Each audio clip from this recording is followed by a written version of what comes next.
चलो जी, हम लोग पढ़े थे तुमको साइन कन्वेंशन के बारे में पढ़े थे। उसमें अवतल दर्पण के बारे में देखे थे हम लोग ना, और किसके आधार पर हम लोग चिन्ह परिपाटी को सीखे थे। तो हम लोग निर्देशांक ज्यामिति जो हम लोग जानते हैं मैथ में, कोऑर्डिनेट साइन कन्वेंशन, उसके आधार पर हम लोग सीखे हैं। उसमें हम तुमको क्या बताए थे, ध्यान देंगे सभी लोग इधर।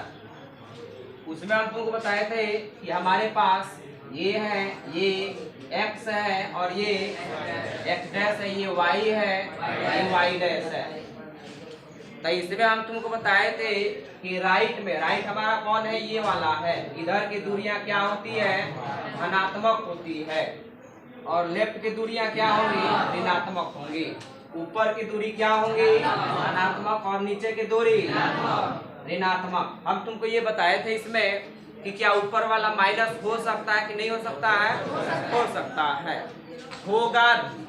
लेकिन अगर ऊपर वाला माइनस हो जाता है तो नीचे वाला को क्या करना पड़ेगा, प्लस करना पड़ेगा।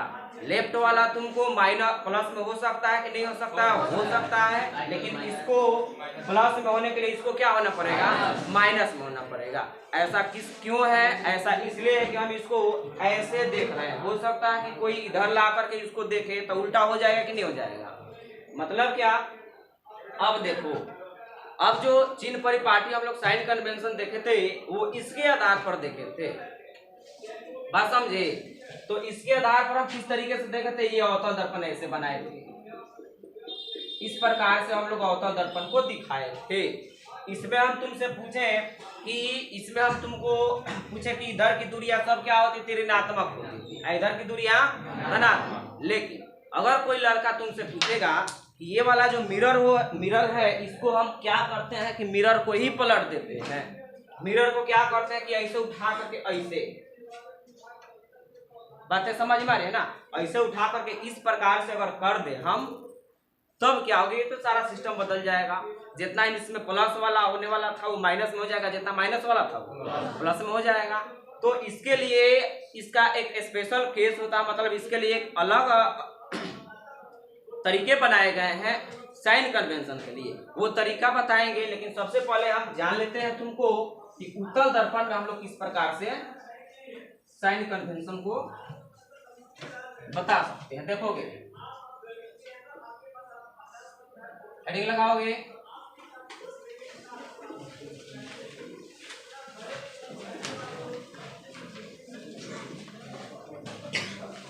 Sign convention for convex mirror.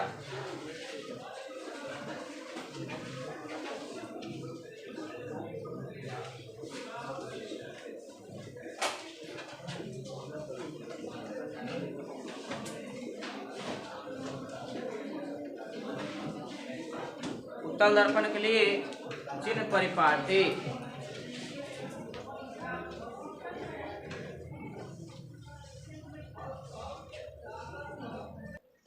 चलो जी, ध्यान देना, उत्तल दर्पण के लिए चिन्ह परिपाटी।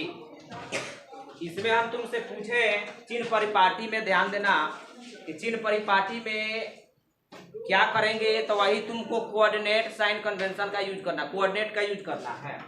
तो कोऑर्डिनेट के बारे में हम तुमसे पूछे तो ये है हमारा, इसको बोलेंगे x, और ये क्या है, x डैश, ये y और ये y डैश। हमको किस मिरर को इस पर सेट करना है, उत्तल दर्पण को। तो उत्तल दर्पण में सबको पता होगा कि उत्तल दर्पण जो होता है कुछ इस प्रकार से होता है,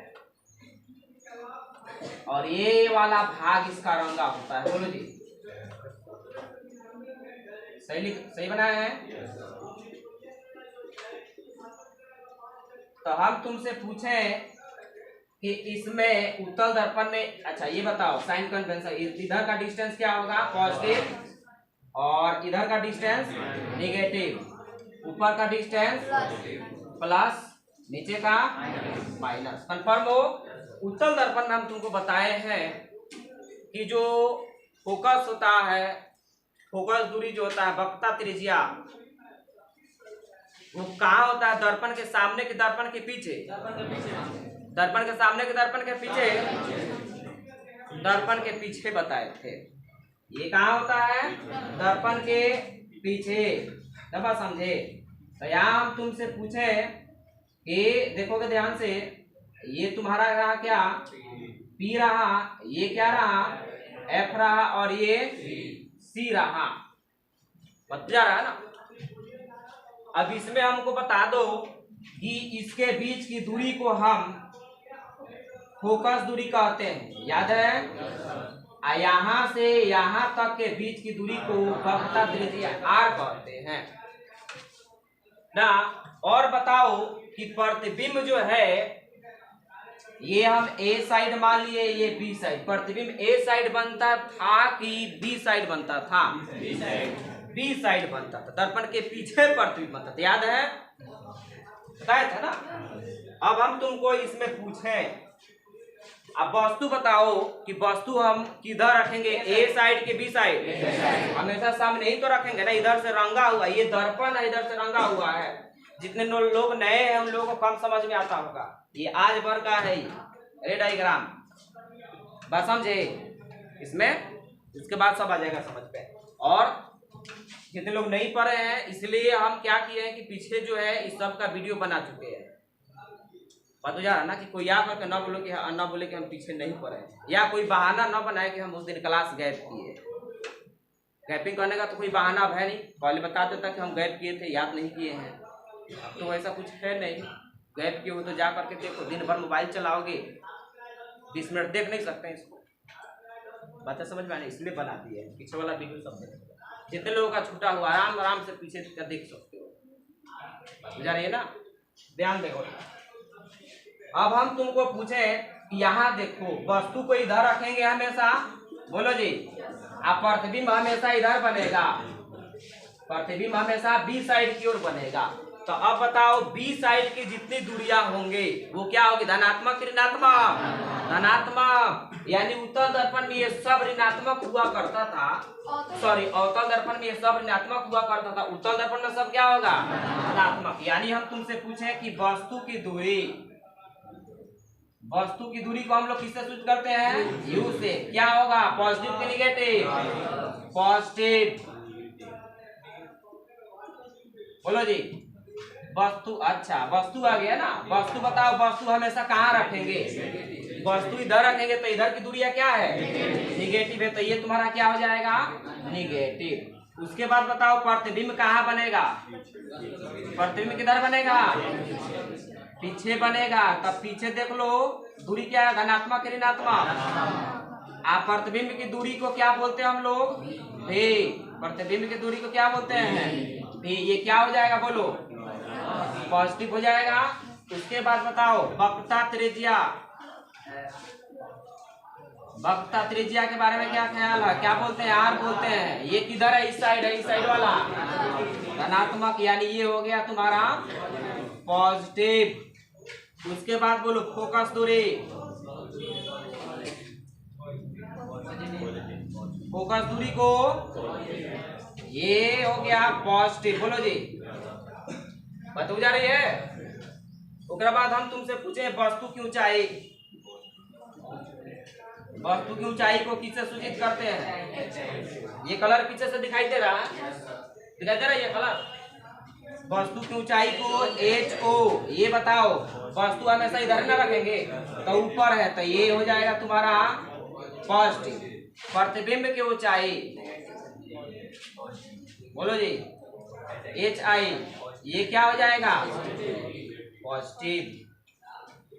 कोई दिक्कत। अब देखोगे तुम कहोगे तो सर जी दूसरा तरीका क्या है, दूसरे तरीके से कैसे बता सकते हैं, तो ध्यान से सुनोगे, इंपॉर्टेंट चीज, दो ही को चीजें हैं, दो चीज में तुम बता सकते हो, चाहे कोई भी दर्पण हो उसमें कौन प्लस में होगा कौन माइनस में होगा ना। तो हम चाहते हैं कि पहले तुम इसको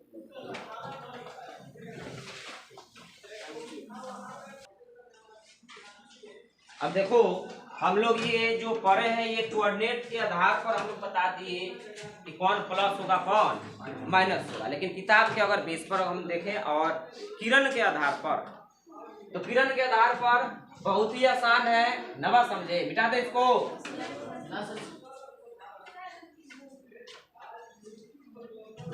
ये वाला मिटा दे, इधर का भी नहीं मिटाए,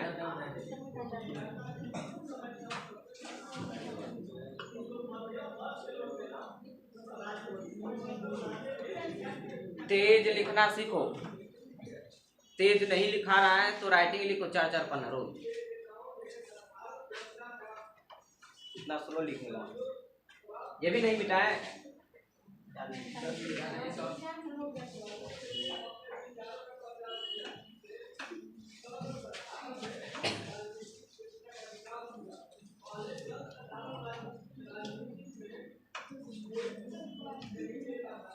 चलो जी ध्यान देना, हम तुमसे पूछे कि अब किरण के आधार पर, किरण के आधार पर मतलब किरण से हम लोग कैसे पता करेंगे कि कौन धनात्मक होगा और कौन ऋणात्मक होगा। तो उसके लिए 2 लाइन ही याद रखना है। उसके लिए मात्र 2 लाइन याद रखना है। पहला लाइन है, याद रखेंगे, आपतित किरण, आपतित किरण की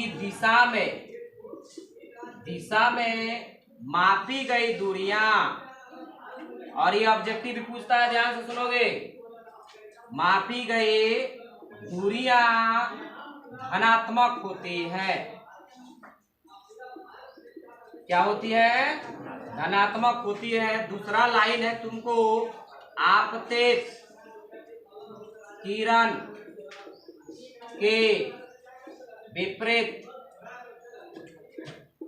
दिशा में मापी गई दूरियां क्या होंगी? ऋणात्मक होती है। ऑब्जेक्टिव भी पूछता है, ध्यान से सुनो। ऑब्जेक्टिव यहां से तुमसे पूछेगा, आपतित किरण के दिशा में मापी गई दूरियां धनात्मक कि ऋणात्मक? धनात्मक, और उसके विपरीत। सो रही है क्या? टाइट बैठो ना, सीधा बैठो, सीधा। यार रेड के बूढ़ा हो गया एकदम, टाइट बैठो एकदम यंग की तरह, तब बुझाएगा समझ में। 90 डिग्री बैठने से ज्यादा समझ में आता है। यहाँ 120 के बना देगा कौन? बात बुझा रहा है ना। कभी पढ़ाई करना चाहिए कितना पर? 90 डिग्री पर बैठ के, हमेशा बैठे के पढ़ाई किया जाता है, क्योंकि उस समय 90 डिग्री कोण पर बैठने से नींद बहुत कम आता है और आलस बहुत कम पकड़ता है। याद रखिए, 4 घंटा सो करके पढ़ोगे तो याद होने वाला नहीं है कोई भी चीज, लेकिन अगर बैठ करके याद कर रहे हो, बहुत लोग का आदत है एकदम आराम से सो करके पढ़ता है।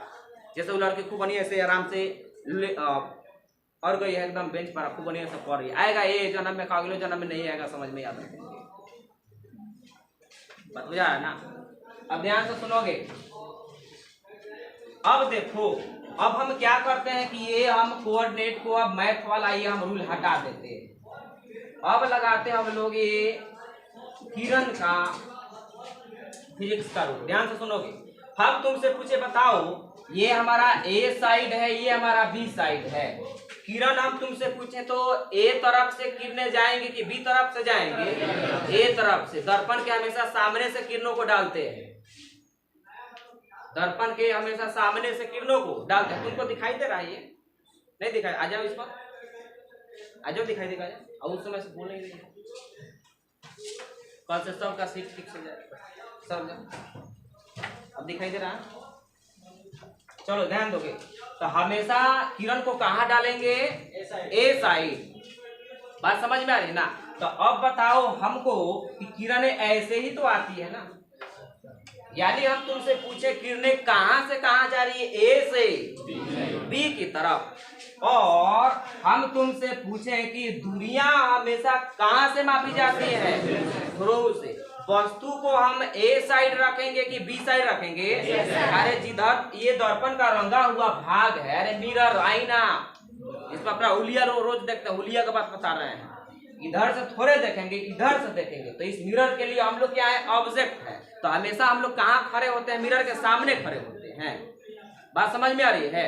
तो हम तुमसे पूछे कि ये किरणें कहाँ से कहाँ? ए से बी तरफ। मतलब हम तुमसे पूछे कि ये, इसके बारे में हम तुमसे पूछे, ध्यान से सुनो, ऐसे जा रही है किरणें। तो हम तुमसे पूछे कि P और F के बीच की दूरी को क्या कहते हैं? फोकस। ये फोकस धनात्मक होगा कि ऋणात्मक होगा? तो पहले ही बात बताओ हमको कि देखो हमेशा दूरियां कहाँ से मापेंगे?